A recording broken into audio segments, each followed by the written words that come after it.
관련해서 이번 계엄에 아휴. 동조했던 동조자들에 대한 범위를 어디까지 확대해야 되느냐라는 부분에서 또 하나의 그 문제가 얘기가 되고 있습니다. 우리는 몰랐지만 그 계엄령이 내리자마자 그 2시간밖에 유지가 안 됐잖아요. 근데 그 잠깐 사이에 계엄령을 발의를 해놓고 전국에 있는 지자체에 그 지자체 청사를 폐쇄하라는 거예요. 그리고 각급 대학과 뭐 이런 쪽에도 전부 휴교령을 내리라고 했다고 합니다. 근데 교육부는 휴교령을 내리는 거를 미뤘어요. 근데 유인초는 유일하게 자기가 관장하고 있는 한예종의 폐쇄 지시를 내렸다고 합니다. 그리고 각 지역청사 관련해서 폐쇄 명령에 대해서도 그 밤중에 계엄 유지가 이루어지고 있었던 게 급박했던 그 2시간 안에 서울의 오세훈, 강원도의 김진태, 인천의 유정복, 대구의 홍준표, 그리고 이철우 경북지사가 실제로 각 청사의 폐쇄 명령을 따라서 내렸다고 합니다. 이 자식들도 결과적으로는 여기에 계엄을 계엄을 받아들이고 인정한 뭐 일종의 공범이라고 봐야 되지 않겠어요? 얘네들도 전부 다 기소돼야 되고 탄핵되어야 된다라고 생각을 합니다. 자, 결국은 이제 내란 수사에 대한 내용들이 지속적으로 이제 나오고 있고, 검찰에서 특수본에 나와라, 21일까지 나와라라고 2차 소환을 통보했는데 계속 못 나간다 그러고 버팅기를 하고 있어요. 저는 이게 너무 잘하는 짓이라고 생각이 됩니다. 왜냐면 이거를 기소를 해버리면 나중에 이제 재판 관할을 놓고 싸울 수가 있는데 조사를 받으러 안 나오니까 검찰도 내란죄로 기소를 할 수가 없어요. 즉 일반 법정으로 끌고 올 수가 없는 겁니다. 윤석열이 되게 모질된 거예요.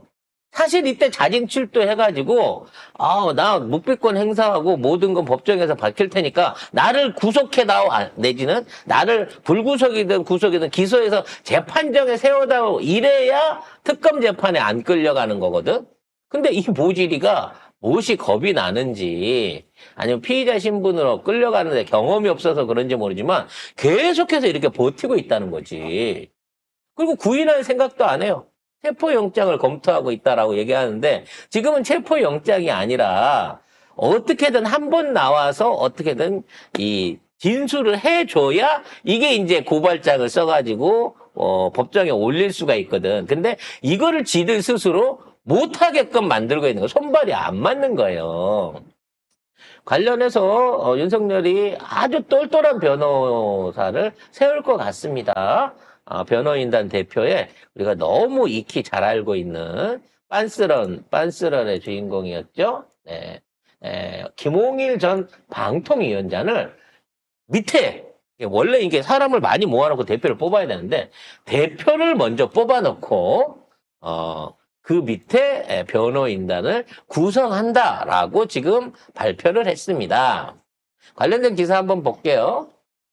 네, 김홍일 전 방송통신위원장이 12.3 비상계엄 사태와 관련해 피의자로 입건된 윤석열의 변호인단 대표를 맡기로 했습니다. 김 전 위원장은 윤석열의 검찰 선배죠. 지난 대선 때는 윤석열 캠프 정치공작신상규명특별위원회 위원장을 했고 윤석열 취임 이후에는 국민권익위원장과 방통위원장을 지낸 바 있습니다. 그리고 지난 7월에 자진 사퇴했습니다. 너무 현업에서 오래 쉬었어요. 네. 네, 그리고 뭐 정상적인 로펌이라든지 뭐 이런 쪽하고 연결고리를 지금 못 갖고 있습니다. 사실 이런 사건 같은 경우라고 하면 바로 김앤장에 맡기고 싶겠죠. 네. 하지만 김앤장이 윤석열 변호를 맡아줄까요? 아마 그 루나코인 했었던 그 사람처럼 150억을 들고 온다고 하더라도 아마 안 맡아줄 겁니다. 권도영이가 150억 내고 지금 김앤장에서 변호 받고 있거든요. 똑같이 그 정도를 낸다고 하더라도 내가 권호영은 해도 너는 못한다고 안 받아줄 겁니다. 국내에 있는 뭐 태평양이 됐든 광장이 됐든 한 탑 10 안에 들어있는 법무법인은 절대 여기에 변호를 나서지 않을 거라는 겁니다. 그렇기 때문에 지네들 옛날 똘마니들, 현업에 없는 똘마니에요. 법무법인에 없는 똘마니들 중에서 자기 어떤 격의를 키울 가능성이 높아요. 변호사들을 선임할 가능성이 높아요. 그럼 김홍일이 옛날에 알고 있는 거나 검찰 선후배 중에 놀고 있는 애들 하겠죠. 왜? 법무법인에 속해 있으면 법무법인 부담돼서 이거 못한단 말이에요. 그러면 이런 개인들로 모아갖고 뭐 전직 뭐 검찰총장이니 뭐 대법원장이니 뭐 이런 애들 아무리 끌어모아 봐야 뭐 재판은 변론을 잘해야 되는 것도 있습니다만 변론의 내용이라든지 변론의 과정 중에서 끊임없이 많은 언론 접촉을 하고 여론 조성을 하고 그와 관련돼 있는 일종의 인맥을 작용할 수 있는 애들이 들어와야지 이게 할 수 있는 거고 그걸 잘하기 때문에 김현장이 잘하는 거예요. 광장이 잘하는 거란 말이에요. 따라서 이런 노땅들을 데려다가 아무 권한 없는 옛날의 예비역들을 데려다가 변호인단 아무리 화려하게 짜봐야 실무적으로 아무것도 도움될 가능성이 없다는 거죠. 오죽하면 윤석열이 지가 나서갖고 직접 변호를 하겠다는 말을 하겠습니까? 그래서 지금 변호인단이 구성되고 변호인단이 먼저 검찰하고 약간의 입맞춤을 맞춰야 조사를 하러 나갈 거거든요. 근데 이렇게 조사가 늘어지고 있으면 이러다가 상설특검 통과되고요. 그럼 상설특검 검사는 변호인하고 상의할 필요도 없고요. 그냥 구인장 날려가지고 끌고 오면 됩니다. 그렇기 때문에 윤석열도 계속해서 자승자박을 하고 있는 상황인 거죠. 지금 경찰과 공수처에 공조수사본부라고 하는 공조본이라고 하는 단체가 있습니다. 그러니까 요거는 공수처와 경찰이 같이 만든 거고 일종의 검찰은 들어있지 않은 단체인데 이와 관련해서 출석 요구서 전달을 언론에 뿌리고 있습니다. 네, 이게 어떤 의미인 건지 기자들의 분석을 한번 들어보도록 할까요? 네, 검찰이 지난 15일에 윤석열을 소환했으나 불응했다고 기습 발표를 한 바 있죠. 그러자 경찰과 공수처 등이 함께 꾸린 공조수사본부가 급히 출석 요구서를 들고 어제 대통령실을 찾았습니다. 출석 요구서에는 내란 우두머리죄와 직권남용 등이 적시된 것으로 파악이 됐는데 하지만 끝내 전달하지 못했고 한남동에 위치한 대통령 관저에도 찾아갔지만 이마저도 실패하고 출석 요구서를 전달하지 못했습니다. 이 경찰 국가수사본부 관계자는 특급 우편도 동시에 발송했기 때문에 절차상 출석 요구서 전달에는 문제가 없다고 밝혔습니다. 저게 이제 일종의 출석 요구서 전달이 굉장히 중요한 거예요. 저게 본인한테 전달됐다고 확인되는 순간부터 말하자면 수사가 시작되는 거거든요. 그러니까 저걸 안 받으면 수사 시작이 안 돼요. 그래서 기소중지도 못 시킵니다.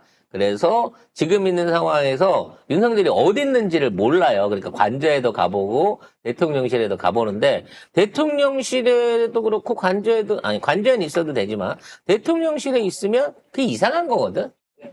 응? 그렇기 때문에 대통령실을 가보고 이런 걸 가보고 언론 포례를 하고 있는 거는 지금 윤석열이 협조하지 않고 있다라고 하는 것들을 국민한테 알리려고 하는 일종의 약간의 이제 선제적인 어떤 모션인 거고 결국은 구인장을 들고 가서 관저에서든 어떤 경비원들이랑 경호원들이랑 부딪혀 가면서 이거 전달하러 왔습니다라고 하는 걸 연출할 거고 그게 안 되면 강제 구인장 이거를 선언을 해갖고 체포에 들어가게 될 것으로 보여집니다. 그 그림이 나오기를 어쩌면 저쪽도 기대하고 있는지 몰라요. 뭔가 지금 법으로 막 자기를 탄압하고 있다. 차라리 그 그림을 만들어서 지금 하려고 저러고 버티고 있는지 모르는데 결론적으로는 특검하고 일반 특검에 의해 가지고 이 내란죄에 관련된 최소한 윤석열에 관련된 내란죄에 대한 거는 그쪽에서 진행하게 될 가능성이 높기 때문에 현재 검찰이 이 주요 피의자들 중에 군 출신 인사들에 대해서는 전부 거의 다 확보를 했는데 윤석열을 확보하지 못한다고 하면 둘이 대질이 안 되잖아요. 왜냐면 군 관계자들은 지금 군 장성들은 전부 다 윤석열이 시켰고 전화했다고 주장을 하고 있는 거고 윤석열은 안 했다고 얘기를 하고 있는 거기 때문에 이게 너무 상충돼 있거든요. 그래서 지금은 윤석열하고 지금 군대 증인들하고 대지를 시킬 수 있는 권한을 가진 수사기관이 없기 때문에 이걸 하기 위해서라도 특검의 필요성은 더 강해질 것으로 예측이 됩니다.